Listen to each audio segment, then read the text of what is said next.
প্রিয় দর্শক, আপনাদের সবাইকে আমন্ত্রণ জানাচ্ছি আমাদের সাপ্তাহিক আয়োজন মুক্তমতে। আমরা মুক্তমতের আজকে পুরো আলোচনাটাই করব আমাদের টিকা গ্রহণে যে জন আগ্রহ বাড়ছে সেটা নিয়ে আমরা কথা বলবো এবং টিকার ব্যবস্থাপনা নিয়ে আমরা কথা বলবো। এবং সে কারণের জন্যই আমরা আজকে অতিথি হিসাবে আমাদের এই স্টুডিওতে আমন্ত্রণ জানিয়েছি মাননীয় প্রধানমন্ত্রীর ব্যক্তিগত চিকিৎসক এবং ইউজিসির সম্মানিত অধ্যাপক ডক্টর ABM আবদুল্লাহ স্যারকে আমরা জানিয়েছি এখানে আমন্ত্রণ এই বিষয়ে কথা বলবার জন্য। একই সাথে আমাদের সাথে আরেকজন বিশেষজ্ঞ রয়েছেন, বঙ্গবন্ধু শেখ মুজিব মেডিকেল বিশ্ববিদ্যালয়ের সাবেক উপাচার্য অধ্যাপক ডক্টর মোহাম্মদ শহীদুল্লাহ শিকদার।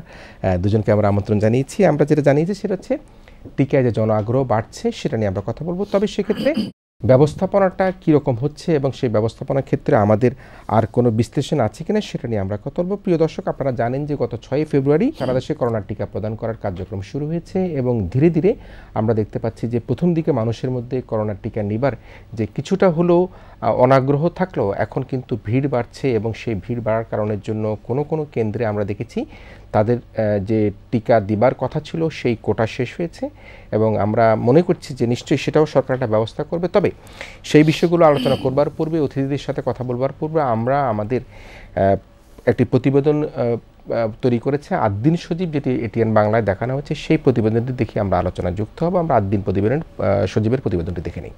করোনা টিকার জন্য অন্তত 14 লাখ মানুষ নিবন্ধন করেছেন। বঙ্গবন্ধু শেখ মুজিব মেডিকেল বিশ্ববিদ্যালয় হাসপাতালে টিকাদান কর্মসূচি পরিদর্শন শেষে এই তথ্য জানান স্বাস্থ্য সচিব আব্দুল মান্নান। গ্রামের মানুষকে টিকা নিতে উৎসাহিত করতে নতুন পদক্ষেপ নেওয়া হবে বলে তিনি জানান। বয়স্কদের জন্য স্পট নিবন্ধনের বিষয়টি বিবেচনা করা হচ্ছে। আরও জানাচ্ছেন আদ্দিন সজীব। করোনার ভ্যাকসিনের খবর এখন সবার কাছেই বাড়তি আগ্রহের। কেমন আছেন টিকা নেয়া মানুষগুলো, আর কত মানুষই বা নিচ্ছেন এই ভ্যাকসিন? স্বাস্থ্য অধিদপ্তরের তথ্যে সহজেই বোঝা যায় মানুষের সাহস কিংবা আগ্রহ বাড়ছে দিনে দিনে। 97 বছরের এই বৃদ্ধাও টিকা নিতে এসেছেন বঙ্গবন্ধু শেখ মুজিব মেডিকেল বিশ্ববিদ্যালয় হাসপাতালে। কোনো রকমের অসুবিধা বোধ করছেন? কোনো খারাপ লাগা কাজ করছে? আমি জাতীয় হৃদরোগ ইনস্টিটিউটে যাওয়ার পরে সেখানে দেখি যে সেখানে টিকাদানের ব্যবস্থা 5 তলাতে। তাকে 5 তলায় ওঠানো কোনোভাবেই আমাদের পক্ষে সম্ভব হয় না, কারণ লিফটও নাই এবং অন্য কোনো বিকল্প ব্যবস্থাও নাই। আর 88 বছরের আব্দুল মজিদ মিয়া ভ্যাকসিন নেয়ার পর জানালেন, ভয় নেই, সব স্বাভাবিক। কোনো রকমের নেই, কোনো রকমের কিছু নেই, ভালো লাগতেছে। ভালো না, স্বাভাবিক। সচেতন মানুষরা মনে করেন বিশ্বের অন্যতম বড় ভ্যাকসিন প্রস্তুতকারক প্রতিষ্ঠানের টিকা নিতে পেরে খুশি তারা। আমাদের দেশের জনগণের দায়িত্ব এবং কর্তব্য যে ভ্যাকসিনটা নিয়ে করোনা মুক্ত হওয়া। এখানে যে ব্যবস্থাপনাটা, আমি রেজিস্ট্রেশন করে আসার পরে 2 থেকে 3 মিনিটের মধ্যে আমি করোনার টিকা দিতে পেরেছি, এটি একটি ভালো দিক। তবে এখনও অতটা আগ্রহ দেখা যাচ্ছে না গ্রামের মানুষের মধ্যে।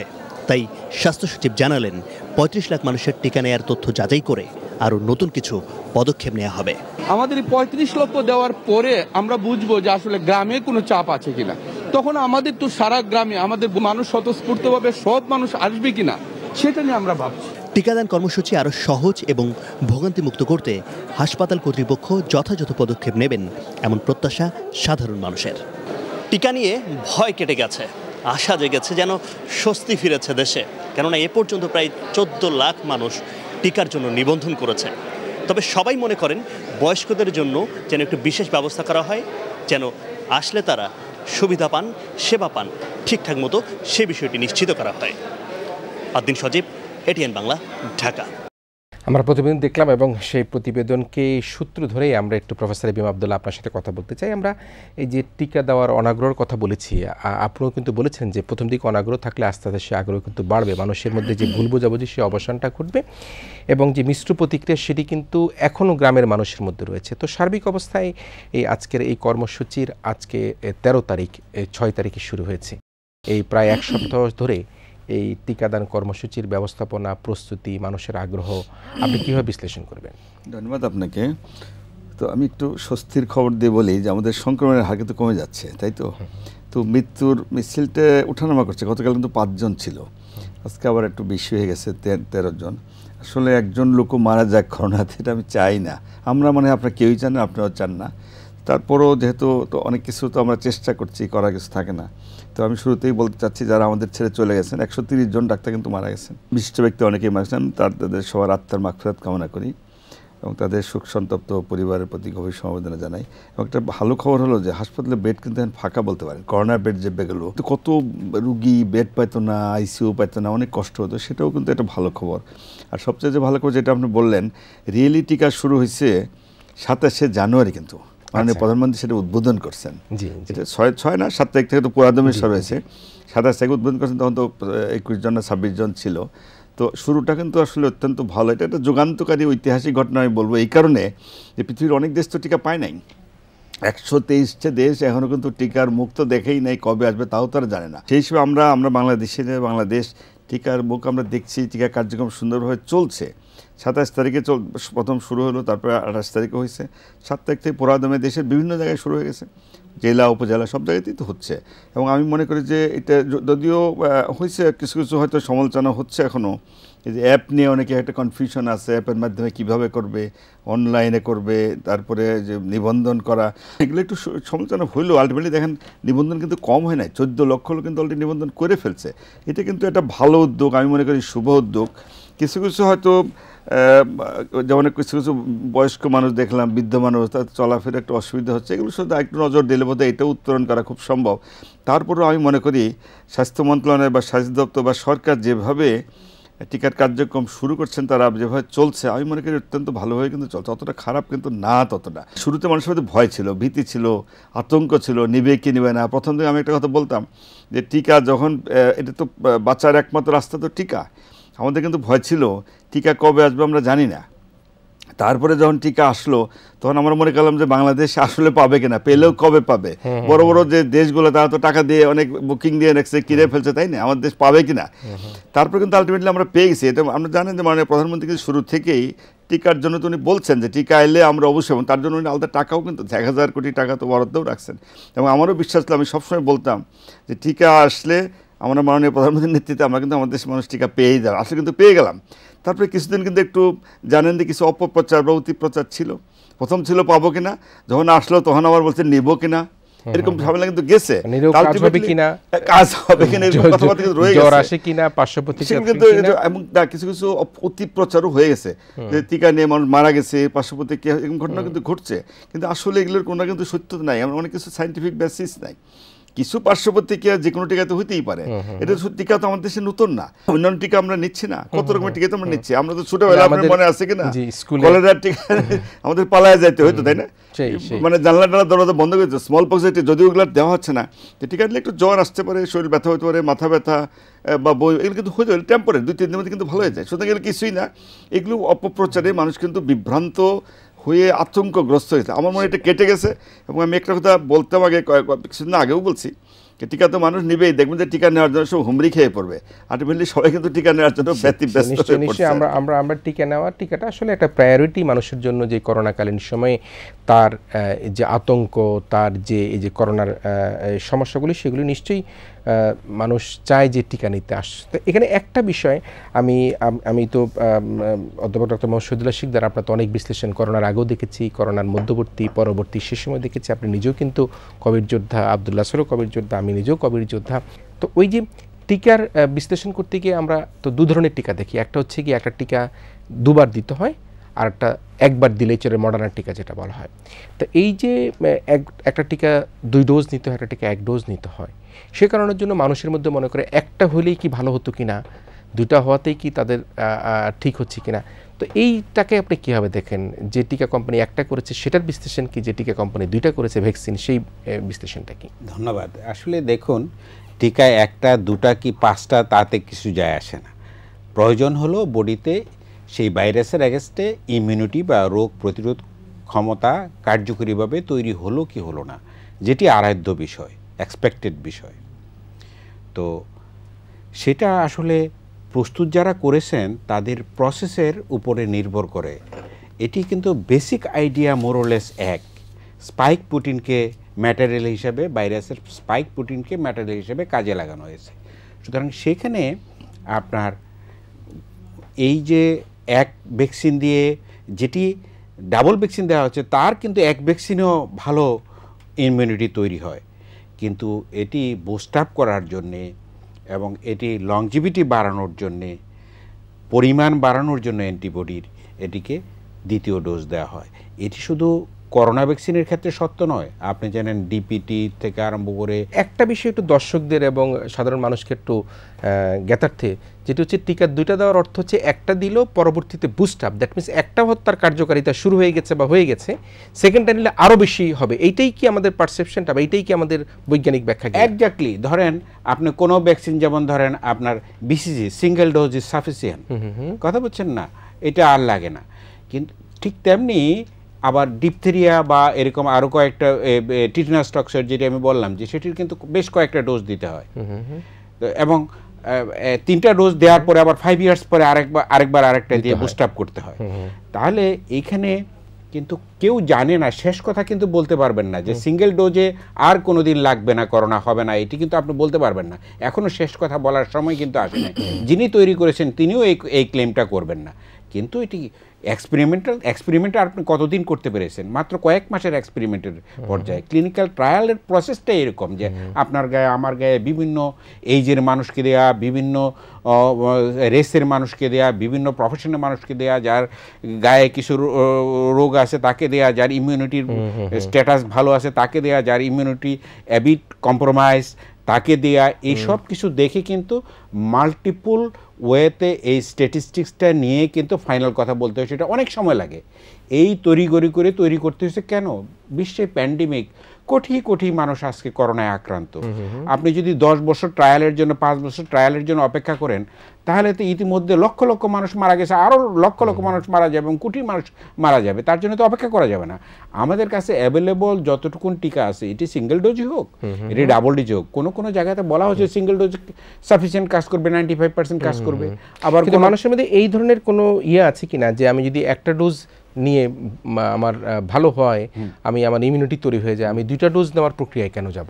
নো, এটা তো আপনার কোনো শেষ কথা না। আমি 2টা কেন, কাউকে যদি আপনি বলেন যে 3টা ডোজ নিলে আপনি মানে এখন যেটা বাংলাদেশে 2টা ডোজ দেওয়া হচ্ছে, সেখানে কি 2টার জায়গায় 3টা নেওয়া হতে পারে?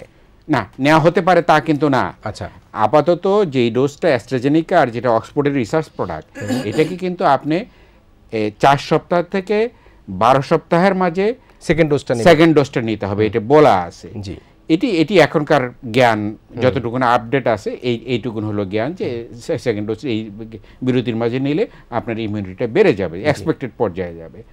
আর যেটি আপনি মডার্নার বললেন যে সিঙ্গেল ডোজ, এটিও কিন্তু এক্সপেরিমেন্টাল পর্যায়ে আছে। মনে করা হচ্ছে সিঙ্গেল ডোজ এক্সপেক্টেড পর্যায়ের ইমিউনিটি দিবে, সেই জন্য সিঙ্গেল ডোজ দিচ্ছে। এবং আরও অনেক কথা আছে। কোনো টিকা বলা হচ্ছে যে 3 সপ্তাহ পরে দিলে আরও বেশি ইমিউনিটি তৈরি হয় 4 সপ্তাহের চেয়ে। খেয়াল করছেন, একই টিকা কিন্তু।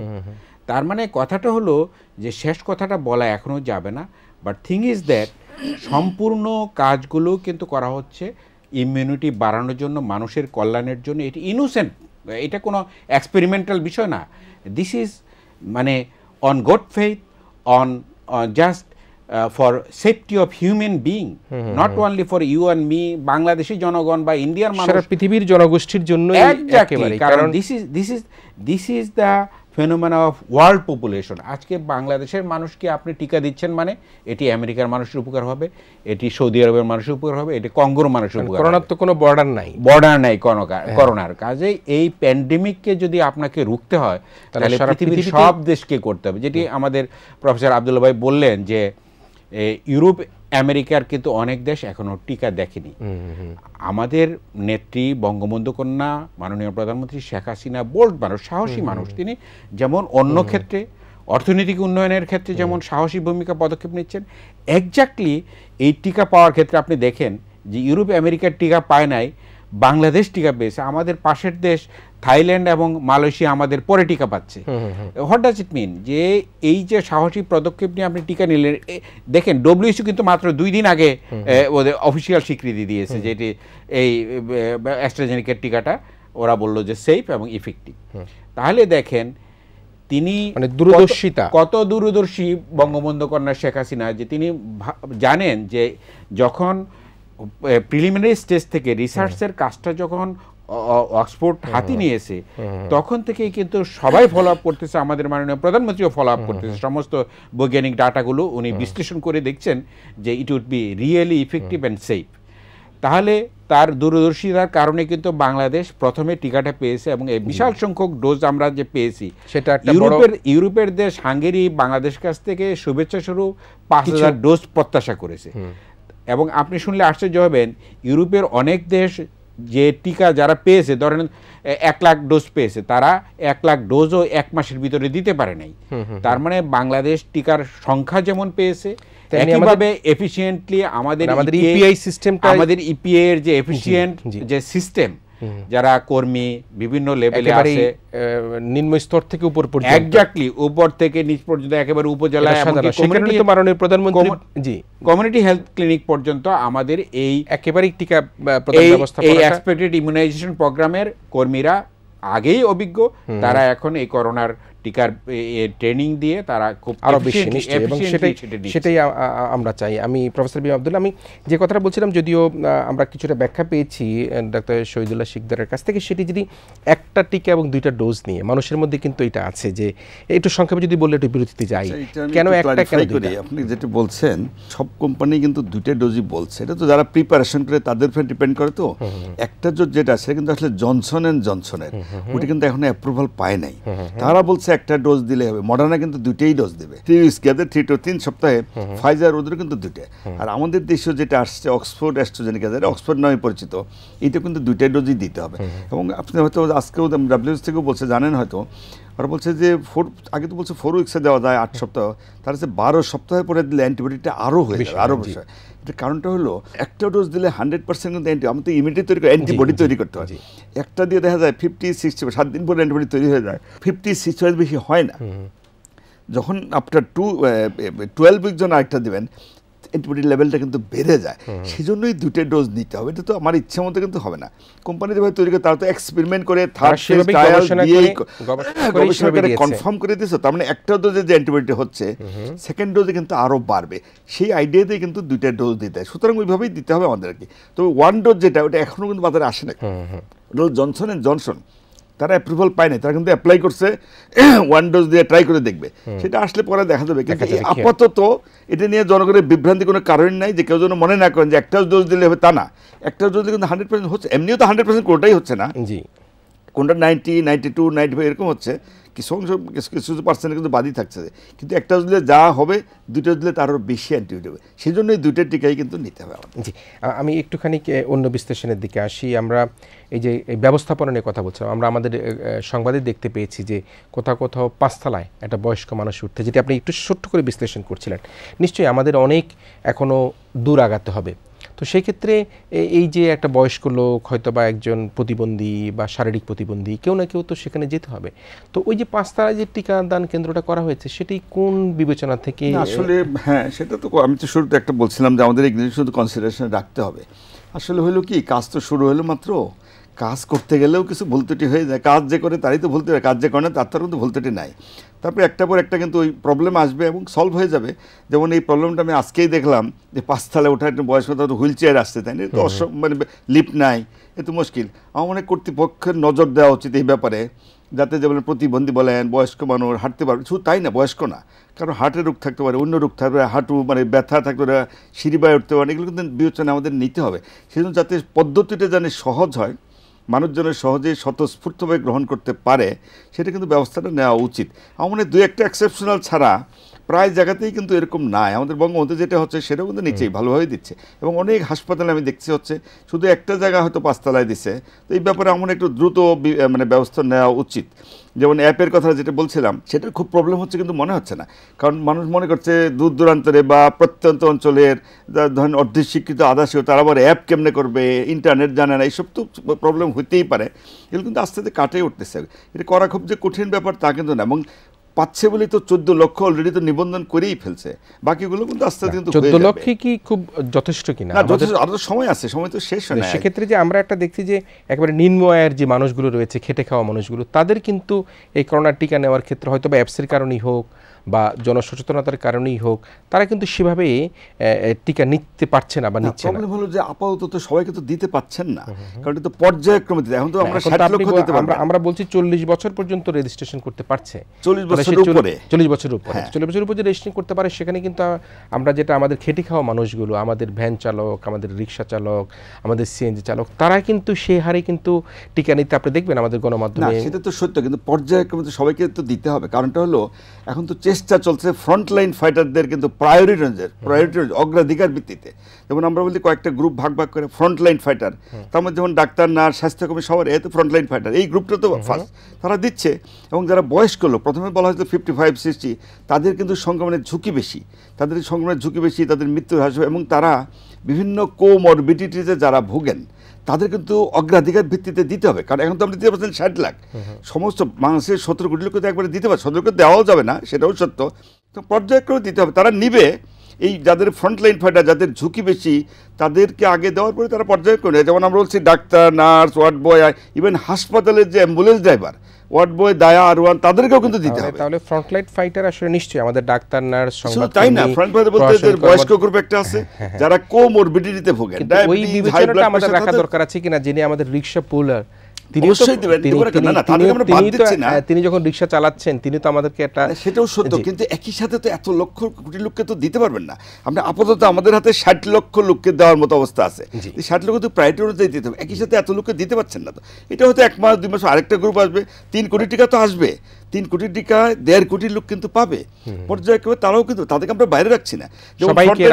অবশ্যই, যেমন আমি তো বলছি যে নিরাপত্তা কর্মী তারাও ফ্রন্টে, তারাও পাবে। তারপরে এই যে আপনাদের মতো লোক যারা সাংবাদিক ভাই যারা, তাদেরও দরকার। আমি কাউকে ছোট করছি না, আপনারা বিভিন্ন জায়গায় যান, এই রাস্তাঘাটে যেতে হয়, বিভিন্ন জায়গায় সংবাদপত্র কালেক্ট করতে হয়, নিউজ আপনি ফ্রন্টলাইনের সব ধরনের সাংবাদিক যারা আছে, আপনি প্রিন্ট মিডিয়া বলেন, অনলাইন বলেন, টেলিভিশন, কত কাজ করে, তারাও কিন্তু প্রায়োরিটি অনুযায়ী পাবে। এবং যেগুলো বলছি আমরা পর্যায়ক্রমে তারা অন্যরা পাবে, এবং সারা দেশের মানুষ তো আলটিমেটলি পাবে। আমরা আমাদের কিছু কিছু জনপ্রতিনিধিকে দেখেছি যে তিনি টিকা নিচ্ছেন না, কিন্তু টিকার একটা পোজ দিয়ে তিনি ক্যামেরায় ট্রায়াল করছেন, দেখাচ্ছেন। তো এটিকে কি সুবিবেচনা বা কি, যদি সত্য কথা বলেন তাহলে 2-1 জনকে ধরে তো আপনি সারা জিনিসটা তো বিচার করা যাবে না। 2-1 জন জনপ্রতিনিধি হয়তো বেশি খুশি হয়ে বা যে কোনো কারো বা ছবি দেখার জন্য গেছে, এটা তো সবাই তো এটা করে নাই। এক্সেপশনালকে কোনো সময় এক্সাম্পল দিয়ে লাভ নাই। উনি ওনার রুচির ব্যাপার, উনি কী মনে গেছে উনি বলতে পারবে। একজন গেল তো কি হলো, বা 2 জনই গেল, ছবি উঠাবো, দেখালো, আমার তো মনে হয় খুব একটা নাই, মানে সেখানে ভ্যাকসিনই নাই, কিন্তু তিনি ভ্যাকসিন, তার রুচির ব্যাপার। সেটা আমি মনে করি জিনিসটা হয়তো ভালো না, শুভনীয় নয়, এটা সত্য। 2-1 জন গেলেই বা কি, তাতে কি, তাদের তো টিকা কার্যক্রমে কোনো ব্যাহত, তো আপনি যেটা বললেন ভ্যাকসিনই নাই, ছবি নেই, তাতে কি যায় আসে? যে এখানে ভ্যাকসিন যেখানে আসে সুষ্ঠুভাবে সুন্দরভাবে জেনে হয়, আমাদের এইটা দেখা দরকার। 2-1 জন যদি এরকম কেউ কিছু যায় আসে, এটাকে ধরলে তো আপনি এভাবে চলতে পারবেন না। করছে যেটা বলেন টিকাই নাই, ছবি নিতে গেছে, নেগা, তাতে কি হলো, তাতে অসুবিধা হচ্ছে না। এমন তো না যে ডিস্টার্ব করে, অন্যকে ডিস্টার্ব করে টিকা দিচ্ছে না, ছবিটা তা তো আর হচ্ছে না। ছবি নেওয়ার জন্য গেছে। আমার মনে হয় এটাকে খুব বেশি বড় করে দেখার কিছু সুযোগ আছে বলে আমার মনে হয় না। আমরা আমাদের মনির হোসেন তপু, আমাদের রিপোর্টার, তার একটি প্রতিবেদন রয়েছে এই করোনার ভ্যাকসিন প্রদান নিয়ে, সেই প্রতিবেদনটা দেখে আমরা আলোচনায় ফিরব। শুরুর ভীতি আর শঙ্কা কাটিয়ে করোনা টিকা নিতে আগ্রহ বাড়ছে সাধারণ মানুষের মধ্যে। তবে সবার জন্য টিকা পাওয়া আরো সহজ করতে মাঠ পর্যায়ে কার্যকর পদক্ষেপ নেওয়ার পরামর্শ দিয়েছেন কেউ কেউ। মনির হোসেন তপুর রিপোর্ট। বুধবার টিকা নিয়েছেন 1,11,691 জন, আর বৃহস্পতিবার নিয়েছেন 2,04,540 জন। একদিনের ব্যবধানে টিকা নেয়ার হার বেড়েছে প্রায় দ্বিগুণ। কার্যক্রম চালুর পর সারা দেশে গেল 5 দিনে করোনা ভাইরাসের টিকা নিয়েছেন প্রায় 5.5 লাখ মানুষ। এরই মধ্যে রাজধানীর কয়েকটি হাসপাতালের টিকা দেওয়ার কোটার বিপরীতে নিবন্ধন সম্পূর্ণ হয়ে গেছে। আমি তো এমনি এজমার রোগী আছি, আমার তো এসেনশিয়াল দরকার ভ্যাকসিন, তো নিব আমরা। কিছুদিন আগে মানে কোভিড-19-এ একটু এফেক্টেড হয়েছিলাম, যে কারণে হয়তো আমার পক্ষে 3 মাসের আগে টিকা নেওয়া সম্ভব হবে না। তবে আমি ব্যক্তিগতভাবে অত্যন্ত উৎসাহ বোধ করছি এই টিকা নেওয়ার ব্যাপারে। আমার আইডিয়া নাই ভ্যাকসিন সম্বন্ধে, এটা আমি নিতে ইচ্ছুক না।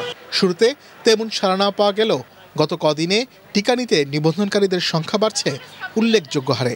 আমার কাছে মনে হচ্ছে এটা একটা টেস্ট কেসও হতে পারে।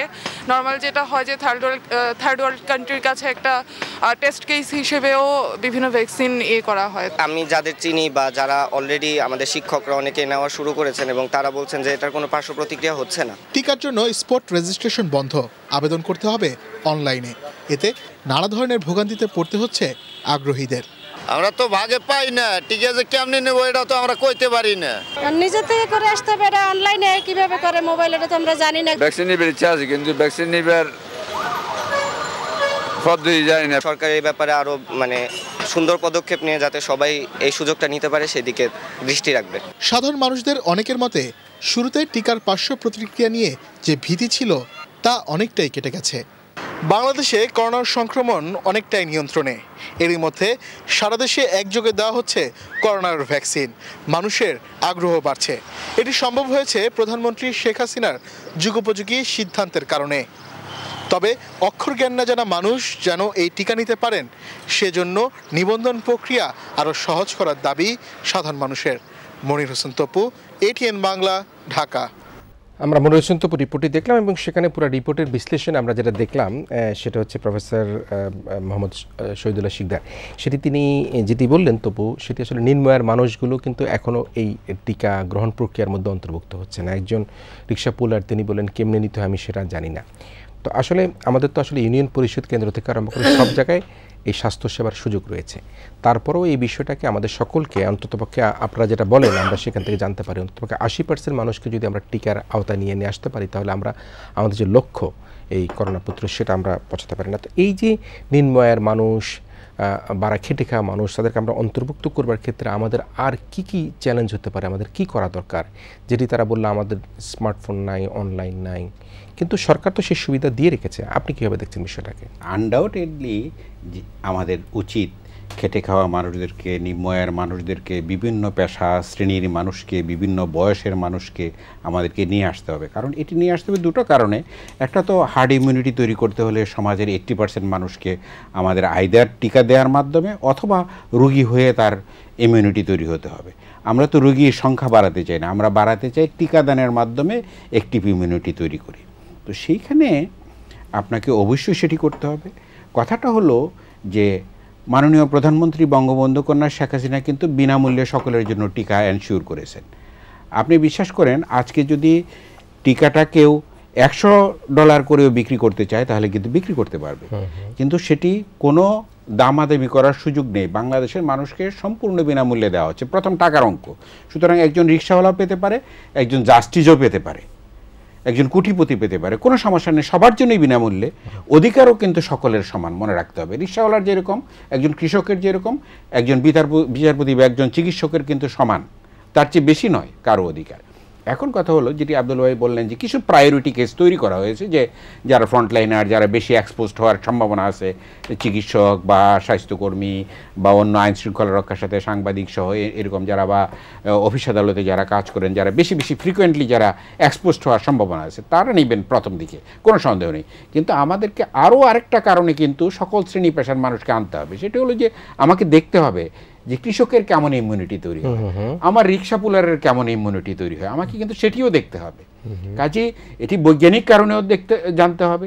বাংলাদেশের এই পপুলেশনে, বাংলাদেশের যাদের নিউট্রিশনাল স্ট্যাটাস এরকম আছে তার কীরকম হয়, যার বেশি আছে তার কীরকম হয়, যার বেশি বয়স তার কীরকম হয়, যেটা আব্দুল ভাই বললেন যে কোমরবিডিটি আছে যার, তার কেমন হয়। এই সিরমে অফিস করে তার of course we need to have multiple datas, বিভিন্ন শ্রেণী পেশার মানুষ। সেই ডাটাকে আমরা নিচ্ছি যে যিনি করোনার টিকা নিচ্ছেন তিনি কি আসলে কি ধরনের কার্যক্রম করেন, তিনি কি আসলে এসি রুমে অফিস করেন, ফ্যানের নিচে অফিস করেন, নাকি না তিনি কর্মজীবন। এটি কিন্তু মোটামুটি যে অ্যাপসের মাঝে আছে এটা একটা কমনলি নেওয়া যায়, আরেকটু বেশি নেওয়া যেত, হয়তো সেটা ডিটেলস নেওয়া যাচ্ছে না, but you can get retrospective ডাটাও কিন্তু আপনি পাবেন। আপনি যেহেতু আছে, আপনার এনআইডি আছে, এনআইডির মাধ্যমে আপনি রেট্রোস্পেক্টিভ ডাটা অ্যানালাইসিস করার সুযোগ থাকবে। সেই বিশ্লেষণ কি আমরা করবার জন্য প্রস্তুতি আছে আমাদের? আমরা থাকতে হবে, প্রস্তুতি না থাকলেও থাকতে হবে। আমি যে কথাটি আপনি বললেন যে আমাদের ব্যবস্থাপনার দিক থেকে, আমি একটি কথা বলি আপনাকে, মানে একটা কাজ করে শিখতে হবে। বাংলাদেশে এই পপুলেশনের জন্য COVID-19 vaccination is very new idea, new phenomena. সুতরাং এটি নট অনলি যারা ভ্যাকসিন গ্রহণ করছে তাদের জন্য না, এটি কিন্তু চিকিৎসকদের জন্য, সকলের জন্যই নতুন। আমেরিকার মানুষের জন্য সত্য, এটা ব্রিটেন ফ্রান্সের মানুষের জন্য সত্য। সুতরাং এই কাজটা করে করে আমাদেরকে শিখতে হবে। যেমন এফিসিয়েন্সি বাড়াতে হবে, বিভিন্ন শ্রেণী পেশার মানুষকে দেওয়া, পাশাপাশি বৈজ্ঞানিক জ্ঞানও আমাদের বাড়াতে হবে, এর কোনো বিকল্প নেই, এটি করতেই হবে। তবে আমি যে কথাটি বলতে চাই, আপনি অ্যাপসের মাধ্যমে যে দিচ্ছেন, আপনি জানেন যে ইউনিয়ন কাউন্সিলে আমাদের টিভিতে অ্যাডভার্টাইজমেন্ট দেওয়া হয় যে বাংলাদেশ সরকার এখন ব্যবস্থা করেছে জমির দলিল আপনি পাবেন, ডিজিটাল ভূমি ব্যবস্থা। হোয়াট ডাজ ইট মিন? আপনার এই যে আমাদের ডিজিটালাইজেশন বাংলাদেশ, আপনি জানেন যে মার্কিন প্রাক্তন প্রেসিডেন্ট ওবামা কেনিয়াতে যে বলেছেন যে যদি আইটি বিষয়ে কোনো অভিজ্ঞতা অর্জন করতে চায় তাহলে বাংলাদেশের কাছ থেকে শেখো। হোয়াট ডাজ ইট মিন? বাংলাদেশ এটা এক্সাম্পল তৈরি করেছে। তো বাংলাদেশের যেমন ঢাকা শহরে আছে, মফস্বল শহরগুলোতে আছে, পাশাপাশি উপজেলাতেও আছে, এমনকি ইউনিয়ন কাউন্সিলে কিন্তু ডিজিটালাইজেশনের এই সুযোগটা আছে। কাজে এটা আমাদেরকে সুযোগটা নিতে হবে। সুযোগ না, this is now being established. এই স্ট্রাকচারটা বাংলাদেশে এখন বিরাজমান। এই বিরাজমান সুযোগ সুবিধাটাকে আমাদেরকে গ্রহণ করে এটাকে কাজে লাগানোর কোনো বিকল্প নেই। আপনি যদি এই অ্যাপসের মাধ্যমে না আনেন তাহলে কিন্তু অনেকগুলো সমস্যা হবে। একটা যেমন দেখছেন যে একবার ভিড় জমে গেল, যে কোনো কিছুই লাগবে না, সবাই গিয়ে লাইন ধরে দাঁড়ায়, শুধু লাইন ধরে দাঁড়ায় নাই তো, কে আগে যাবে, এখানে অনেক ঝামেলা। বাংলাদেশের মানুষের কালচার, আমিও একজন চিকিৎসক হিসেবে মনে করবো যে আমার অধিকার আগে, আমি যে দাঁড়ায় যাব। কিন্তু গণমাধ্যম কর্মী মনে করবে তার অধিকার আগে, গণমাধ্যম কর্মী মনে করবে আমি সাংবাদিক, আগে দেন, না দিলে আমি দেখিয়ে দিব ক্যামেরা দিয়ে। আরেকজন যদি আরেকটু স্বাস্থ্যবান মানুষ বলে যে না ডাক্তার সাহেব, ইঞ্জিনিয়ার সাহেব একটু মানুষ, মানে ভদ্র মানুষ, তারা হয়তো যাবে না। একজন মাস্তান বললে আমাকে আগে দেন, না হলে আমি কিন্তু 12টা বাজাবো। কাজে ডিসিপ্লিন আপনাকে রাখতে হবে। নাম্বার 2 হলো ডাটাগুলো জরুরি, এই জন্যই অ্যাপসের মাধ্যমে আসতে হবে। এবং এটা আমি মনে করি খুবই সুশৃঙ্খল পদ্ধতি, সারা পৃথিবী জুড়ে চলতেছে, বাংলাদেশেও এটি চলতে হবে। কিন্তু আমার রিক্সা পোলার ভাই তো আর সেটা পারবে না। তিনি যেহেতু নিজে নিজে টিপে তো তার আইডি কার্ড পুশ করে দিয়ে তিনি ওটিপি পাবেন না, ওটিপির এগেনস্টে ডেট তো তিনি অটোমেটিক্যালি নিতে পারবেন না। কাজেই এখানে আমাদেরকে হেল্প করতে হবে। আমি বিশ্বাস করি আমাদের কর্মীরা আছে, ভলান্টিয়াররা আছে, দে উইল হেল্প। কিন্তু এটি এক্সিকিউট করার জন্য আমাদেরকে মনিটর করতে হবে যে why this rickshaw polar is not getting vaccine yet. এইটা কিন্তু আমাদেরকে দেখতে হবে যে উনি যে যারা পিছিয়ে পড়া মানুষ তাদেরকে কে আনবে সামনে, আমাদেরকে দায়িত্ব নিতে হবে অ্যাক্টিভ মানুষ হিসেবে, সমাজের অগ্রসর মানুষ হিসেবে। প্রস্তাবের কথা শুনতে পাচ্ছি, এটা হচ্ছে যে রেজিস্ট্রেশন কেন্দ্র, যেমন আমরা যে অ্যাপস দিয়ে আমার বাসায় আপনার বাসায় বসে আমরা অনলাইনে বসে করছি, সেরকম যদি জেলা ভিত্তিক যদি 5-7টা রেজিস্ট্রেশন কেন্দ্র করে দেওয়া হয়, সেই রেজিস্ট্রেশন কেন্দ্রে আমরা জানি যে ইউনিয়ন পরিষদগুলোতে সেই সুবিধা রয়েছে, আমাদের উপজেলা পর্যায়ে সেই সুবিধা রয়েছে, জেলা তো আছে। কিন্তু এই যে এই টিকা গ্রহণ করার জন্য যদি আমরা কয়েকটা স্টেশন করে দিই যে যারা এই অ্যাপস ব্যবহার করতে পারছে না তারা সেখানে গিয়ে তারা নিবন্ধন করতে পারবে। এক্স্যাক্টলি, এটা করতে হবে, এটা করতেই হবে। আমরা এই আলোচনার মাধ্যমে তো সেটাই বেরিয়ে আসবে, তাই না? রেজাল্টটা কি আলোচনার? আপনি দেখুন যারা সেটি করতে পারছে না, আপনি দেখেন যে গ্রামীণ ফোনের বুথ বলা হয় না, টিভিতে দেখা যাচ্ছে, এখানে আর কিছু নেই, গ্রামীণ ফোনের বুথ আছে। হোয়াট ডাজ ইট মিন? যে এই সার্ভিসটা অ্যাভেলেবল এখানে কে করেছে? গ্রামীণ ফুড করেছে। তো বাংলাদেশ সরকার যেখানে এত কস্টলি টিকা আনতে পেরেছে, তারা অ্যাপসের এন্ট্রির জন্য এই সুযোগটা তৈরি করতে পারবে না? এটি তো বিরাজমান সুযোগ সুবিধাটা শুধু আপনি ডেকে এনে বা দেখিয়ে দিতে হবে যে এখানে আছে, আপনি আসুন, এসে আপনার আইডি কার্ডটা নিয়ে আসলে আপনি সেখানে আমাদের ভলান্টিয়াররা থাকবে, they have got every equipment, যন্ত্রপাতি আছে, সবকিছু আছে, অ্যাক্সেসও আছে, শুধু এটা পুশ করতে হবে এবং সেটা আমাদের গ্রামের মানুষেরা এখন বিকাশের টাকা পাচ্ছে, সুতরাং তারা বুঝে, তাদেরকে শুধুমাত্র একটু সাহায্য করলে সবাইকে আমরা টিকার আওতায় নিয়ে আসার সুযোগ তৈরি হবে এবং আমরা সেটা করতে চাই। আমি নিশ্চয়ই আবার আপনার কাছে আসবো, প্রফেসর শহীদুল্লাহ শিকদার। আমি ডাক্তার এবিএম আব্দুল্লাহ আপনার কাছে একটুখানি আসি। বেসরকারিভাবে টিকা প্রদানের কোনো আমরা একটুখানি শুনতে পাচ্ছিলাম দেওয়া হতে পারে বেসরকারিভাবে, যেমন আমাদের অনেকগুলি, যদিও 5 টাকা শুনতে কেমন শোনা যায়, অনেকগুলি ভালো ভালো হাসপাতাল আছে, আমাদের ইউনাইটেড আছে, এভার কেয়ার আছে, স্কোয়ার আছে, আনোয়ার মডার্ন আছে, এগুলিতে এখন একেবারে কম্পিট করে আমরা সিঙ্গাপুর থাইল্যান্ডের মতো হাসপাতালগুলো কাজ করছে। তো যদি যেটি আমরা শহীদুল্লাহ শিকদার, ডাক্তার শহীদুল্লাহ শিকদার সাহেব বললেন, সেটি হচ্ছে যে 100 ডলার দিয়ে মানুষ টিকা নিতে রাজি আছে, কারণ জীবন প্রথম, এবং বাংলাদেশে কিন্তু এখন মানুষের আর্থিক সক্ষমতা বেড়েছে। যদি এখন এই বেসরকারি পর্যায়ে যদি টিকা দিয়ে, কারণ প্রত্যেকটা হাসপাতালের নিজস্ব নিবন্ধন পদ্ধতি আছে, তারা সেখানেও আবার গভর্নমেন্টের অ্যাপসের মধ্যে নিবন্ধন করতে পারে, সেই জায়গাটা তৈরি করলে কি সরকারের ব্যবস্থাপনাটা আরও স্ট্রং হয় কিনা? যেটা কোভিডের ক্ষেত্রে আমরা দেখেছি, কোভিডের কিন্তু যখন আমরা টেস্ট করতে যাই তখন কিন্তু সরকারি পর্যায়ে ছিল প্রথম থেকে, পরে আস্তে আস্তে বেসরকারি পর্যায়ে দেওয়া হয়েছে। ওই জায়গাটা করতে পারলে কি আমাদের জন্য আরও বেশি অবদারিত হয় কিনা এই টিকা গ্রহণ করাটাকে? খুব ইম্পর্ট্যান্ট। তবে ওই আগের কথা একটু ফিরে আসি। আপনি যদি দেখেন, এই যে গ্রামের কথা বললেন, রিক্সাওয়ালা করলেন, কারোকে আমি ছোটো করছি না, গ্রামে তো মানুষ ঠিক করোনা আছে বলে এটাই মনে করেন এখনও যদি খোঁজখবর নিয়ে দেখেন, ইভেন ঢাকা শহরে যদি যায় দেখেন, এই ফুটপাতে যান নিয়ে যান, ওরা বলে এটা বড় লোকের লোক, আমাদের টিকা ফেকা দরকার নাই। আমি একদিন একটা মিডিয়াতে দিলাম, সাক্ষাৎকার দিলাম বিভিন্ন লোকের, আপনি টিকা নেবেন না, টিকা টিকা লাগবে না, আপনি পেটের নিচে বসে, আমাদের করোনা টরোনা ধরবে না, এইসব কথা কিন্তু মানুষের মধ্যে ফিলিংটা রয়ে গেছে আর কি। সুতরাং যেটা আপনি বলছেন এটা হয়তো আপনি বলতে চাচ্ছেন তাদেরকে দেওয়া উচিত, হয়তো দিতেই হবে, কিন্তু প্রায়োরিটিটা কিন্তু আমাদের রাখতেই হবে। তার প্রায়োরিটি যদি মেনটেন না করেন, এখনই গ্রামেগঞ্জে সবাইকে ধরে ধরে টিকা নেওয়ার মতো অবস্থা তো হয় না। মাত্র 60 লাখ লোককে দিতে পারছেন, আপনি যদি 10 কোটি টিকা একটা স্টোরে পড়ে আছে দিতে পারছেন না, তখন কিন্তু এটা জোরে সোরে করতে পারতেন। সুতরাং এই যে রেজিস্ট্রেশন যেটা সিস্টেম, এটা আমার মনে হয় ঠিকই আছে। কেউ যদি চায় নিতে, কত স্টুডেন্ট যুবক এগুলো আছে, এদেরকে মাধ্যমে কিন্তু এটা করা কোনো কঠিন ব্যাপারই নয়, তারা কিন্তু চাইলেই করতে পারবে। আমি পারি না, এটা সত্য, আমি নিজেও যেমন পারি না, আমি কারো হেল্প নিয়ে করতে পারবো আর কি। যেমন জেলা যেটা বললেন সেন্টার করা যেতে পারে, কিন্তু জেলা পর্যায়ে মানুষ অনেক শিক্ষিত লোক আছে যারা এগুলো চালাতে পারে, কোনো কঠিন ব্যাপার বলে আমার মনে হয় না। কারণ সবাই একসাথে যদি এখন যেমন 14 লক্ষ হয়েছে, যদি 2 কোটি লোক একবারে রেজিস্ট্রেশন করে, আমি সবাইকে দিতে পারবো না, অত ডোজ তো আসে না, এটা সময় তো লাগবে। পর্যায়ক্রমে অ্যাকর্ডিং টু প্রায়োরিটি এটা মেনটেন করেই দিতে হবে, তারপর অন্যদের মাঝে এটা ছড়াই দিতে হবে। এটা শুধু আমাদের দেশে না, আমেরিকাতে একটা রিসার্চ হচ্ছে 1/3 লোক স্বতঃস্ফূর্তভাবে টিকা নিতে চায়। 1/3 বলছে আমরা নিবই না, আমাদের দরকার নাই, আর বাকি 1/3 বলছে আমরা দেখি কি হয়, রিয়াকশন হয় না কি, এসব দেখে তারপর। এটা শুধু আমাদের দেশ। ইন্ডিয়াতে একটা রিসার্চ আপনারা তো জানেন, 62% লোক বলছে আমরা টিকা নিবই না, দরকারই নাই। সুতরাং জোর করে তো দেবেন, মানুষকে বুঝাইয়ে মোটিভেট করে প্রচার মাধ্যমে তাদেরকে বোঝানো দরকার যে করোনা হয়ে গেলে এই প্রবলেম হতে পারে, এইভাবেই কিন্তু আনতে হবে। যাই হোক, আমার মনে হয় যে গভর্নমেন্ট যেভাবে আগাচ্ছে মনে হয় ঠিকই আছে, তবে এগুলো রেকটিফাই করে একটু উন্নত করা যেতে পারে, যাতে মানুষের ভোগান্তি কষ্ট এগুলো যাতে না হয়। যেমন গ্রামে ওই তাড়াহুড়ো না করে ওই 5 তলাতে উঠবে না কি করবে, বুড়া মানুষদের কীভাবে দেবেন প্রতিবন্ধী, এইগুলো বোধ হয় তাড়াতাড়ি ভালো করলে জনগণের ভোগান্তি কিন্তু কম হবে আর কি। তো যাই হোক, আপনি যে প্রশ্নটা করলেন বেসরকারি পর্যায়ে আনা যাবে কি যাবে না, এটা ধরুন নীতি নির্ধারকরা যেটা ডিসিশন নেয় সেটাই হবে। তা আমার মনে হয় গভর্নমেন্ট তো দিচ্ছে বিনা পয়সায় অক্সফোর্ড অ্যাস্ট্রাজেনেকা, তাই তো, যে কার্যক্রম যেটাই তো বলছে, আমার মনে হয় এটা ভালোই আছে। এখনই আমি মনে করি বিনা প্রাইভেট পর্যায়ে না দেওয়াই বোধহয় ভালো। প্রাইভেট যদি আপনি কয়েকটা জিনিসকে কয়েকজনকে দিয়ে দেবে, কারো ব্যক্তিগতভাবে বলছি না, তাহলে কম্পিটিশন শুরু হবে। কম্পিটিশন শুরু হলেই দাম দরে কিন্তু প্রবলেম হয়ে যাবে আর কি। সুতরাং ও এত ডলার, ও এত এরকম একটা সম্ভাবনা রয়ে গেছে। দ্বিতীয়, আমাদের দেশে তো একটা বদনাম রয়ে গেছে, আমাদের জিঞ্জেরা মার্কাও আছে, এখনও তো বাজারে চালু আছে যে টিকা ঠিক মতো দিচ্ছে না, পানি দিচ্ছে, মুরগির টিকা নাকি দিয়ে, এরকম কথাবার্তা বাজারে চালু আছে। সুতরাং ভেজালের একটা ভয় কিন্তু আমাদের দেশে রয়ে গেছে। এই ভেজাল নতুন না, আমরা কিন্তু ভেজাল মুক্ত খাদ্য থেকে শুরু করে ওষুধপত্র পুরোটাই কিন্তু ভেজাল মুক্ত হতে পারি না, এই কথা কিন্তু বাজারে চালু আছে। সুতরাং প্রাইভেট আনলে আবার কম্পিটিশন হয়ে একটা সমস্যা না হয়, তারা তো বিনা পয়সা দেবে না। যারা হয়তো পয়সাওয়ালা তারা সহজের জন্য হয়তো যেতে পারে, কিন্তু গভর্নমেন্ট যে দিচ্ছে এখনই তো এত কোনো প্রবলেম হয় নাই যে একেবারে পারতেছে না প্রাইভেট দিতে, আমার তো মনে হয় না। তারপরেও বলবো যদি গভর্নমেন্ট প্রাইভেট দিয়েই দেয়, হয়তো অনেকে নেওয়ার জন্য ইন্টারেস্টেড, দিলে দিতে পারেন, কিন্তু গভর্নমেন্টের যেন একটা নিয়ন্ত্রণ থাকে, কন্ট্রোল রাখতে হবে, দাম দর যেন সরকার ফিক্স করে দেয়, এবং রেগুলার যেন একটা মনিটরিং সিস্টেমের একটা ব্যবস্থা করে।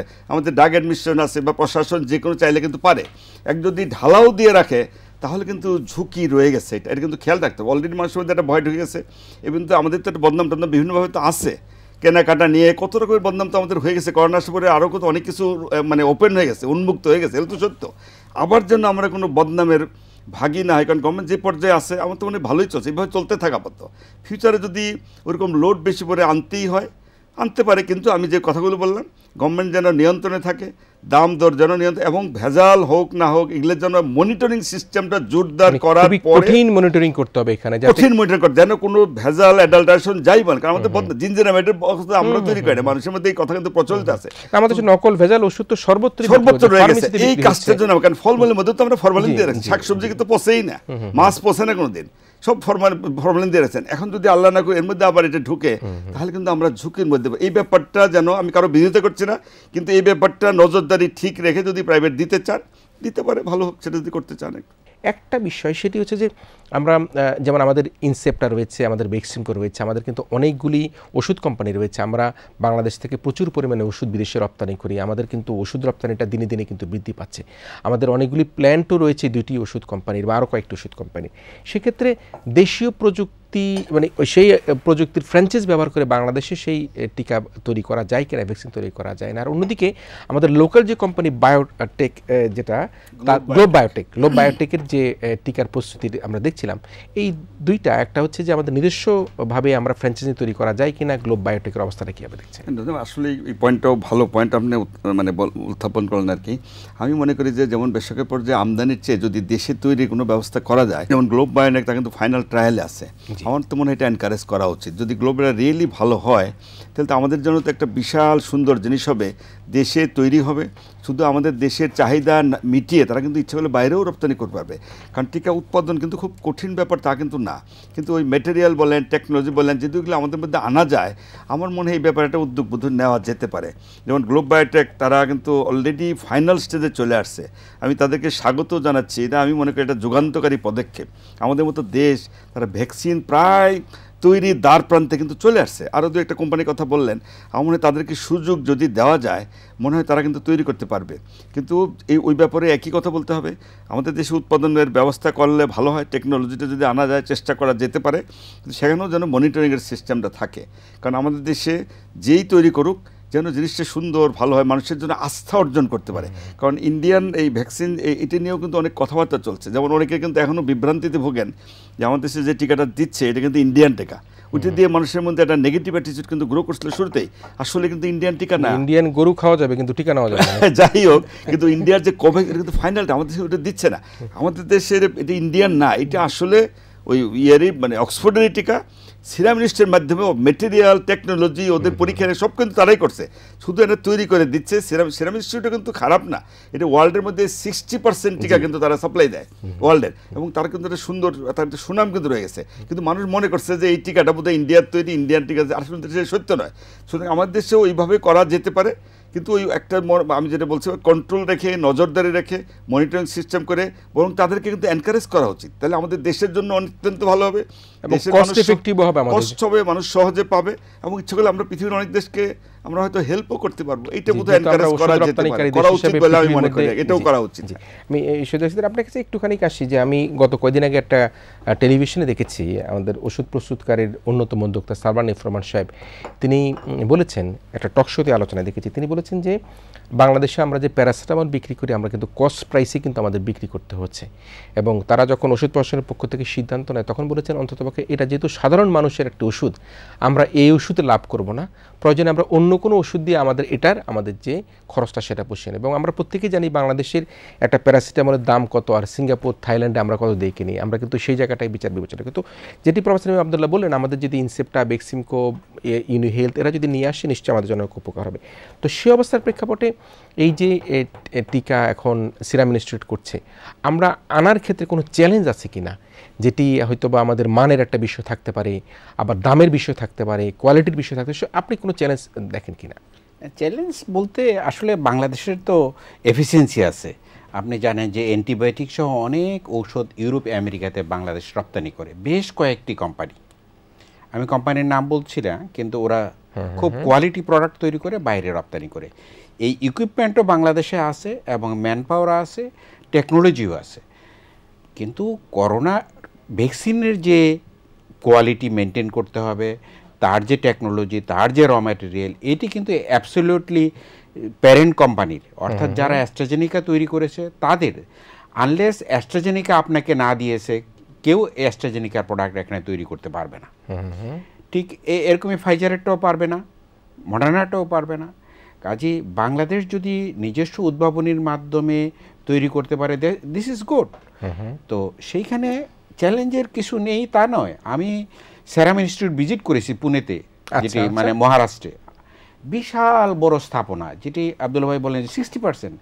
অ্যাকচুয়ালি তারা এত লার্জ কোয়ান্টিটি তৈরি করে, এবং কোয়ান্টিটি শুধু নয় কোয়ালিটি মেনটেন করে। তাদের সমস্ত এফিসিয়েন্সি এত ভালো, আমি নিজে ভিজিট করেছি। তাদের কোল্ড চেন থেকে আরম্ভ করে অটোমেটিক প্রিজারভেশন।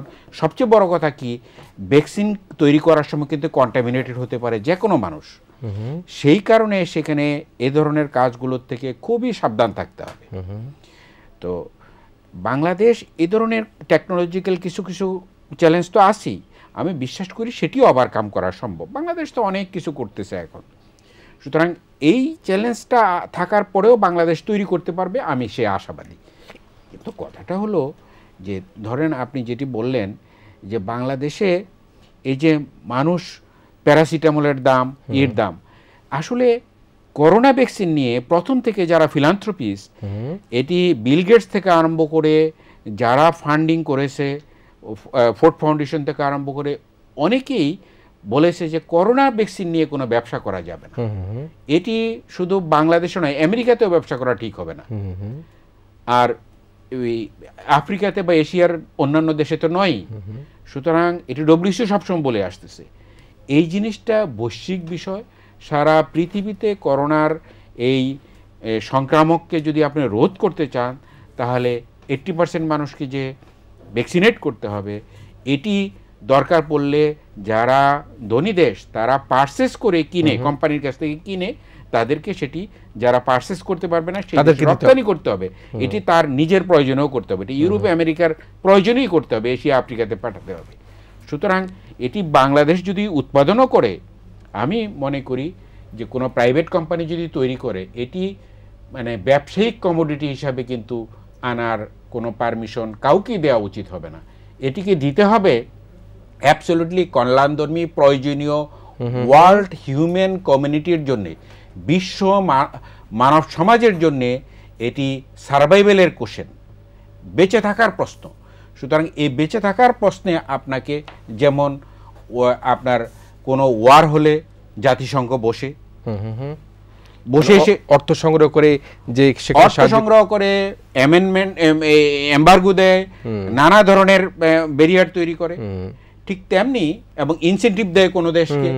এক্স্যাক্টলি যে সকল দেশ কিনতে পারবে না তাকে ইনসেন্টিভ দিতে হবে, যারা এই করোনা ভ্যাকসিন তৈরি করে গুদামজাত করে তাদের কাছ থেকে নিয়ে আসতে হবে। তাহলে আমাদের তো এখন এই স্লোগান তোলার সময় হয়েছে যে করোনার ভ্যাকসিন শুধুমাত্র যে উন্নত দেশগুলোই নিবে সেটি নয়, যারা নিতে পারে না তাদেরকেও দিবার জন্য অধিকার তৈরির জন্য সোচ্চার হতে হবে আমাদের। অবশ্যই, আনডাউটেডলি এটি তো বিগিনিং থেকেই চলে আসছে। যারা সচেতন মানুষ, ফিলান্থ্রপির যারা ফিলোসোফার, যারা মানব সভ্যতার বিকাশ এবং এক্সিস্টেন্সের বিষয়ে চিন্তা ভাবনা করেন, তারা কিন্তু সে কথাটি বলে আসছেন। সুতরাং বাংলাদেশই হোক, আর আমেরিকাই হোক, আর ফ্রান্সই হোক, আর জার্মানি হোক, আর ব্রিটেনই হোক, যারাই তৈরি করবে এটার রাইট কিন্তু আপনার, এটি জাপানের শক্তিশালী অর্থনীতির দেশেরও যেমন আছে, এটি আপনি ইথিওপিয়ারও আছে, কেনিয়ারও আছে। সুতরাং আমাদেরকে সেটি বুঝতে হবে যে this is not the business commodity, এটি কিন্তু ব্যবসায়িক পণ্য হিসেবে ব্যবহার করা যাবে না, অ্যাবসলিউটলি না। আপনি কিছু কিছু ঔষধ ব্যবসায়িক পণ্য হিসেবে ব্যবহার করা হচ্ছে, সেটা হতে পারে, বাট করোনার ভ্যাকসিন এটি কিন্তু যারা ভালো আছে তাদের প্রয়োজনে, যারা ভালো নেই তাদেরকে সহযোগিতা করতে হবে। কারণ গোটা মানব সমাজকে যদি আপনি 80% যেভাবে হোক, আইদার ভ্যাকসিনেট করে হোক বা ইনফেকশনের মাধ্যমে হোক, যদি আপনি ইমিউনিটির দিকে না আনতে পারেন তাহলে হার্ড ইমিউনিটি তৈরি হবে না। হার্ড ইমিউনিটি না হলে বিশ্ব মানব সমাজ এই করোনা মুক্ত হবে না। সুতরাং বিচারটা করতে হবে সভ্যতার এক্সিস্টেন্সের কথা বিবেচনা রেখে, বাংলাদেশের কথা বিবেচনা করে, আমেরিকার কথা বিবেচনা করে, এটি আপনি ভারতের কথা বিবেচনা করতে হবে, এটি আমাদের এশিয়ার সব দেশের কথা বিবেচনা করতে। আমি বিশ্বাস করি সেটি যারা এই পলিসি তৈরি করবে তারা এই বিষয়টি বিবেচনায় রাখবে। জি, সেক্ষেত্রে আমরা ওষুধ প্রস্তুতকারী প্রতিষ্ঠান যারা রয়েছে তারা কিন্তু চিন্তা ভাবনা করতে পারে, সরকারের কাছে প্রপোজাল দিতে পারে, আমরা এটা বিনা লাভে বাংলাদেশে তৈরি করে আমরা বাংলাদেশের সক্ষমতা বৃদ্ধি করতে পারি। কারণ এটা তো মিউটেশন চেঞ্জ হবে, বছর বছর চেঞ্জ হবে, বছর বছর টিকার কোয়ালিটি চেঞ্জ হবে। আপনি বলতেও পারবেন না যে আজকে যে 2 ডোজ দিলেন এটি আপনার শেষ কথা, এটি কিন্তু আপনি বলতে পারবেন না। কতবার আনবো, কতবার আমরা বিদেশ থেকে ক্রয় করব। আপনাকে সেই এফিসিয়েন্সি গ্রো করাতে হবে যে আমরা প্রয়োজন পড়লে আমাদের দেশের এই টিকাটা আমরা তৈরি করতে পারি। আমি এটি বিশ্বাস করি যে অ্যাস্ট্রাজেনেকাই বলেন আর ফাইজার মডার্না বলেন, সকলেই কিন্তু আপনাকে এই প্যারেন্ট প্রোডাক্টটা দিয়ে হেল্প করবে যদি আপনি একটা সমঝোতায় আসেন। কারণ এই সমঝোতা মানব সভ্যতার জন্য। জি, ব্যবসা মানুষ কিসের জন্য করে? মানুষের জীবন মান উন্নত করার জন্য। আপনি যদি জীবনমান উন্নত করতে, আপনার জীবনমান উন্নত করতে যে আমাকে যদি মেরে ফেলেন, তাহলে তো আমাকে উন্নত করা সম্ভব হবে না। আপনি একটু একা ভালো থাকতে পারবেন না, জিনিসটা আপনাকে সকলকে নিয়ে ভালো থাকতে হবে। সেই আলোচনা নিশ্চয়ই আমরা ফিরব। আমরা অনেক চুলচেরা বিশ্লেষণ করছি। এই যে করোনার টিকা বাংলাদেশে এখন আসছে, ভ্যাকসিন আসছে, আমরা দেখতে পাচ্ছি 14 লক্ষ রেজিস্ট্রেশন হয়েছে, মানুষের আগ্রহ বাড়ছে। এটার মেয়াদ সম্পর্কে কোনো কিছু আছে কিনা, যে এই মেয়াদের মধ্যে আমাদেরকে এটা শেষ করতে হবে বা থেকে গেলে পরে আবার দেওয়া যাবে না? ধন্যবাদ আপনাকে। ওই যে ভ্যাকসিন যেটা আসছে, এটা খুব সম্ভবত এপ্রিল পর্যন্ত কিন্তু এর মেয়াদ আছে একটা, আরেকটা আছে জুন পর্যন্ত, এরকমভাবেই থাকবে। প্রত্যেকটার কিন্তু এক্সপায়ারি ডেট থাকে, যে কোনো মেডিসিনেরই থাকে। সুতরাং এটা বোধহয় একটা যে যেটা আমাদের চলছে, এটা বোধহয় এপ্রিল পর্যন্ত মেয়াদ কিন্তু আছে। তার মধ্যে এর মধ্যেই আমাদের এই 60 লক্ষ কিন্তু আশা করি শেষ হয়ে যাবে। মেয়াদ তো সব কিছুরই থাকে, এটা তো ইনডেফিনিট পিরিয়ড তো কোনোটাই থাকে না।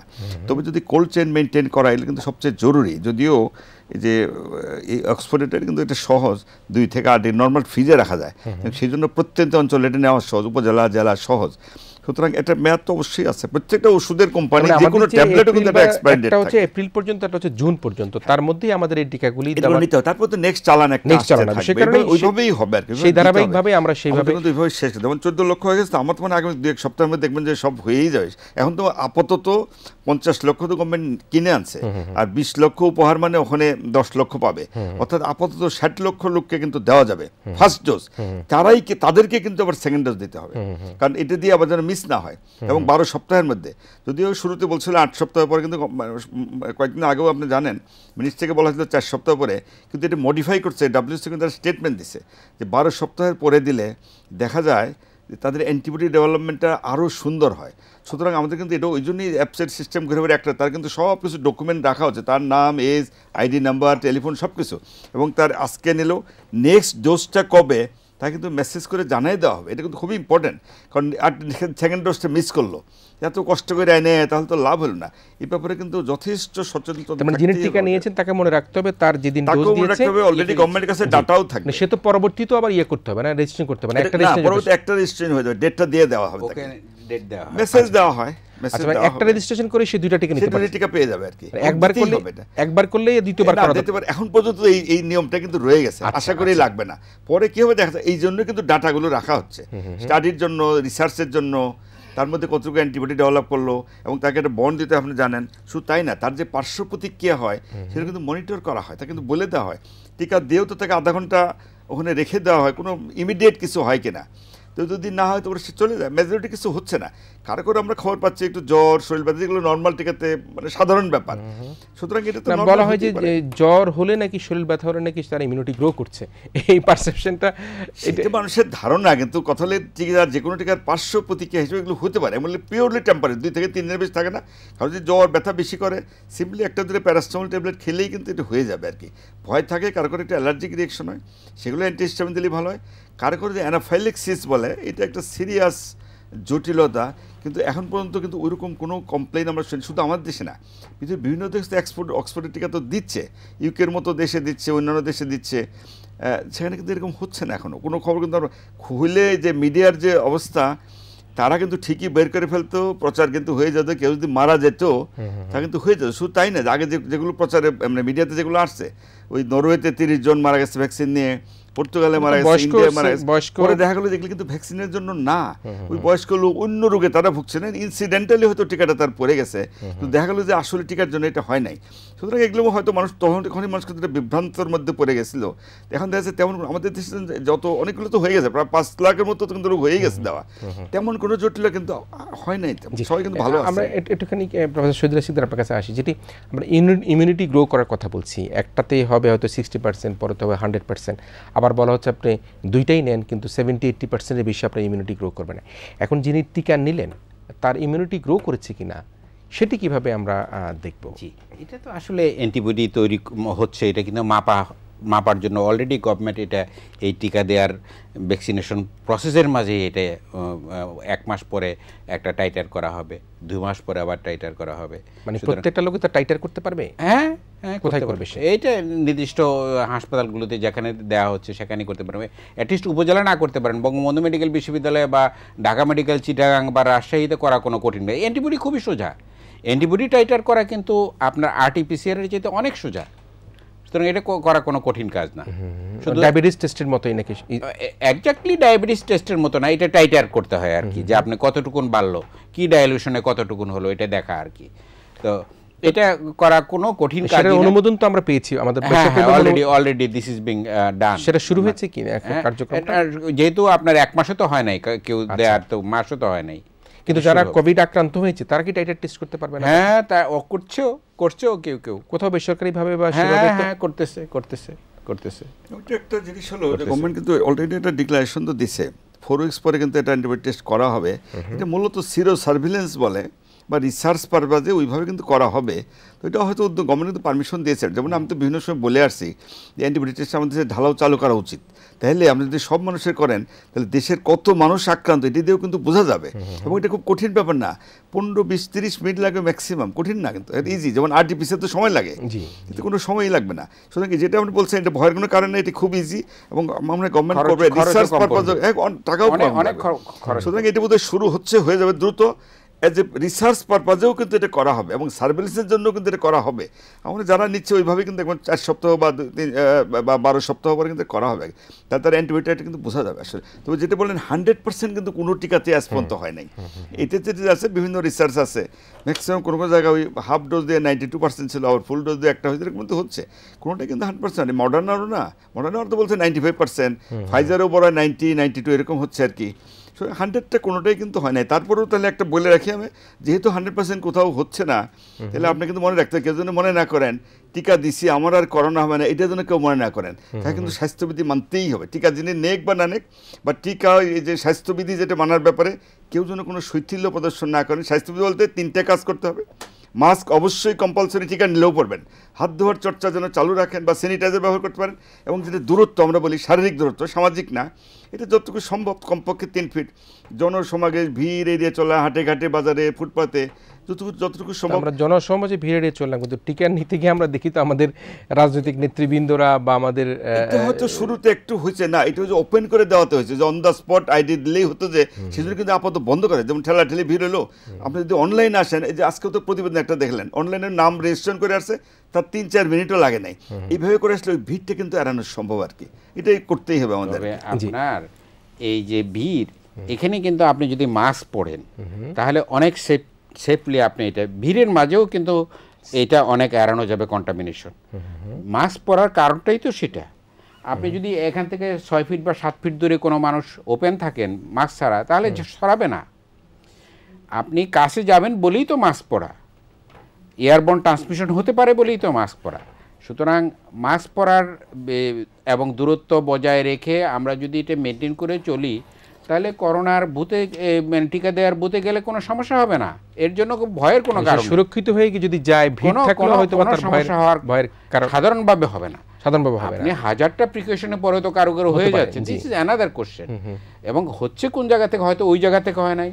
আমি একটা কন্টামিনেটেড কোনো টুলস ধরে যদি আমি এখানে চুলকাই, মাস্কের ভিতর দিয়ে যদি আমার নাক চুলকায়, তাহলে হবে না, কন্টামিনেশন তো হয়ে যাবে। সুতরাং এটি কিন্তু প্রত্যেককে সচেতনভাবে মেনটেন করতে হবে যে কন্টামিনেশন যে কোনো সময় হতে পারে। আমরা পূর্বের অভিজ্ঞতাগুলোকে অনুশীলন করে যাব, এটিকে বাদ দেওয়া যাবে না। কিন্তু তার মানে এই না যে টিকা নেয়ার ব্যাপারে কোনো রকম শৈথিল্য করা যাবে। এটা আসলে বাংলাদেশের মানুষের জন্য আমি বলবো যে আশীর্বাদ। আমাদেরকে টিকা নিতে হবে, নিজের জন্য নিতে হবে, অন্যর জন্য নিতে হবে, দেশবাসীর জন্য নিতে হবে, এবং সামগ্রিকভাবে বিশ্ব সমাজে, মানব সমাজের জন্য নিতে হবে। এর কোনো বিকল্প নেই। একটুখানি পুরনো একটা শব্দের একটা কথা বলে ফেলি। এখন একটা স্টাডি হয়েছে, মাছ বলে যে ডাবল পড়তে বলা হচ্ছে আর কি, কোনো কিন্তু একটা নেই এখনো। আমার ডাবল মাছ দেখা যায় প্রোটেকশন প্রায় 95-96% কিন্তু হয়ে যায়। সুতরাং আমি এখনো জনগণের বলবো, আমি নিজেও পড়ি, আপনারা সবাই ডাবল মাস্ক পরি, সার্জিক্যাল মাস্ক যেগুলো, হ্যাঁ ওটা পড়লেও ভালো। নরমাল একটা দিয়ে তার উপরে সার্জিক্যাল দিলে এটা কিন্তু সবাই পরা উচিত। কারণ তো আমরা আসলে যত দিন যাচ্ছে নতুন নতুন তথ্য আসতেছে, তা আগেও তো আমরা জানতাম না।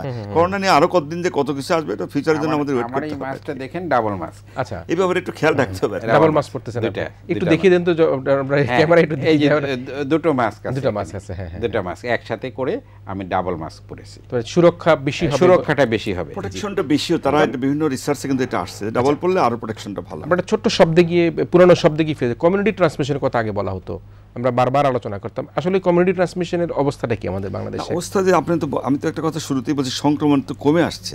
এটার ব্যাপারে এটার একটাই কারণ, যদি আমরা স্বাস্থ্যবিধি মেনে চলি তাহলে ট্রান্সমিশনটা আমরা ঠেকাইতে পারবো। তারপরেও আপনাকে খেয়াল রাখতে হবে আমাদের দেশে ট্রান্সমিশন কমছে, এটা এখন কিন্তু অনেক কমে, যে 5%-এর নিচে যদি 3 সপ্তাহ পর্যন্ত থেকে যায়, অলরেডি প্রায় 3 সপ্তাহ হয়ে গেল, তাহলে কিন্তু আমরা করোনার ঝুঁকি মুক্ত হতে চলছে, এটা কিন্তু বলা যাবে। তারপরে এটা খেয়াল রাখতে হবে, আপনাকে মনে রাখতে হবে বৈশ্বিক সমস্যা। আমাদের দেশে ভালো হয়ে গেলাম, কমলো বা জিরোতেই আসলো, কিন্তু বাইরে থেকে যে আমদানি করে যদি আবার আসে, বাইরে থেকে লোকজন তো আসে, ব্রিটেন থেকে আসে, ইটালি থেকে আসে, অন্যান্য দেশ থেকে তো আসবে। করোনার সংক্রমণিত দেশ থেকে যদি আবার আসে ছড়ায় দেয়, ওই ঝুঁকিটা কিন্তু রয়ে গেছে। সুতরাং এই ব্যাপারেও কিন্তু আমাদের মনিটর রাখতেই হবে। সুতরাং আমরা যদি এগুলো একটু খেয়াল রাখি, বর্তমানে যে পর্যায়ে আছে এইভাবে যদি চলতে থাকে, আমরা মনে করবো যে খুব দ্রুত আমরা করোনামুক্ত হতে পারবো বলে আমার মনে হচ্ছে। প্লাস তো টিকা চলবে, অনাগ্রহ প্রকাশ করছে তাদের জন্য আমি প্রফেসর শহীদুল আপনার কাছে, সেটা হয়তোবা আগামীতে এমন নিয়ম আসতে পারে, আপনার পাসপোর্ট করার সময় বলবে একটা কলাম ফিল আপ করতে হবে টিকা নিয়েছেন কিনা। ইফ নো, আপনার পাসপোর্ট হয়তো বা কোনো না কোনো প্রশ্ন আসবে, আপনি পাসপোর্ট পাবেন কিনা। আপনি ট্রাভেল করবেন, সেই ট্রাভেলের ক্ষেত্রে টিকিট অথরিটি বলবে যে আপনি টিকা নিয়েছেন কিনা। ধন্যবাদ আপনাকে। দেখুন, এটা আপনি তো শুধু বাংলাদেশের সিটিজেন নাও, আপনি এখন ওয়ার্ল্ড সিটিজেন। তো সেখানে আপনি যখন বাইরে যাবেন, এই জন্যই তো এইভাবে অ্যাপসের মাধ্যমে আপনি রেজিস্ট্রেশন করা হচ্ছে, যে আপনার সমস্ত ডাটা থেকে যাবে। কিন্তু আপনি ইচ্ছা করলেই যদি কোনো দেশে যাবেন, তারা চাইবে যে আপনি টিকা নিয়েছেন কিনা। টিকা না নিলে হয়তো সেই দেশে আপনি যেতে পারবেন না। কাজেই প্রত্যেককে আমাদেরকে টিকাটা নিতে হবে এবং ডিউলি রেজিস্ট্রেশন নিতে হবে, এবং রেজিস্ট্রেশন নেওয়ার মধ্যে সংরক্ষণ করতে হবে, এবং সেকেন্ড ডোজও আমাদেরকে যথাযথ সময়ে নিতে হবে। এটি আমি বিশ্বাস করি যে এই টিকা নেওয়ার পদ্ধতির মাধ্যমে, যেটা আমি বললাম যে লার্নিং বাই ডুইং, কাজ করে শেখা, আমার দেশের মানুষ কিন্তু অনেক কিছু শিখতেছে। কাজেই এই শেখাটা কিন্তু কোনো মনে করার কোনো কারণ নেই যে আজকে করোনা চলে গেলেই আমরা এটা বিফলে গেল। এটি কিন্তু আমাদের ভবিষ্যতের স্বাস্থ্যবিধি মানা, হাইজিন মেনটেন করা, কি করে সংক্রামক ব্যাধি থেকে নিজেকে রক্ষা করতে হবে, এই যে স্টেরিলাইজেশন, লার্নিংটা আমাদের হয়ে গেল। ডাক্তাররা সকলে জানে যে আপনি যখন সাবান দিয়ে ভালো করে হাত ধুয়ে ওটিতে যাবেন, তখন আপনি কিন্তু আপনার প্যান্ট আবার নতুন করে পরতে পারবেন না, শার্টও পরতে পারবেন না, এখানে হাত দিতে পারবেন না। এটা ডাক্তাররা জানে, সার্জনরা জানে, এটি সাধারণ মানুষ জানে না। কিন্তু এখন আমরাও জানলাম, আপনিও জানলেন। তাহলে এবং এই যে সাধারণ পানি দিয়ে আমরা হাত ধুই না, যখন সাবান দিয়ে হাত ধোয়ার পরে লাস্ট কলটা বন্ধ করবেন, তখন কিন্তু এই হাত দিয়ে করা হয় না, এটা কোনোই দিয়ে বন্ধ করা হয়, আমরা বন্ধ করি যদি নিজেকে করতে হয়, অথবা সিস্টার বা অন্য কেউ এসে বন্ধ করে। তাহলে খেয়াল করেন, এবং সেই পানি, সেই সাবান দিয়ে হাত ধোয়ার পরে আবার যদি আপনি ট্যাপের পানি দিয়ে হাত লাগান, তাহলে আপনি সার্জন হিসাবে ওপেনলি কাজ করতে পারবেন না, আপনি ইনফেকশন ছড়াতে পারেন আপনার অপারেশন ফিল্ডে। সুতরাং এই ধরনের প্রিকশনগুলো নেয়ার বিষয়টা আস্তে আস্তে আমাদের সাধারণ মানুষ শিখে ফেলতেছে। একসময় এটি শুধু চিকিৎসকরা জানতো, নার্সরা জানতো, আজকে কিন্তু সাধারণ মানুষ জানছে কীভাবে এই করোনার হাইজিন প্র্যাকটিস করতে যেয়ে, প্রিভেনশনের মেজারগুলো প্র্যাকটিস করতে যেয়ে। আমি দেখেছি অনেকে বলে যে আপনি যে এটা ধরে চা খেলেন, আবার মাস্কটা ধরলেন, মাস্কটা অনেকে এরকম রেখে দেয়, রেখে দিয়ে চা খেয়ে আবার তিনি ওই আবার কলম ধরে লেখে টেকে আবার এখন মাস্কটা ধরে যদি এভাবে নেয়, তাহলে তো কলম থেকে যে কন্টামিনেশনটা হলো সেটা তো মাস্কে চলে আসতে পারে, আমার নাকের কাছে চলে যেতে পারে। সাধারণ মানুষকে সচেতন করবার ক্ষেত্রে আপনার শেষ কোনো মন্তব্য আছে কিনা? না, শেষ পর্যন্ত এটা হলো, প্রথম কথা হলো যে ভ্যাকসিনটা যেটা আমাদের যেটা আমরা বাংলাদেশের মানুষরা পেয়ে গেলাম মাননীয় প্রধানমন্ত্রীর সুযোগ্য নেতৃত্বে, কোনো সন্দেহ নাই, যুগান্তকারী, ঐতিহাসিক। জনগণের তার দায়িত্ব হলো নিজ থেকেই ভ্যাকসিন যেন তারা নিয়ে নেন।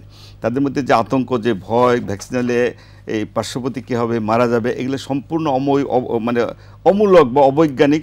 কেউ বলছে ভ্যাকসিনের খুব বেশি বেশি সাইড ইফেক্ট হয়, এমনও কথা বাজারে হয়তো আপনি জানেন, মেয়ে পুরুষ হয়ে যাবে, পুরুষ নাকি মেয়ে হয়ে যাবে, চুল পেকে যাবে, গলার স্বর কুমিরের মতো, এরকম কথা কিন্তু বাজারে ছিল।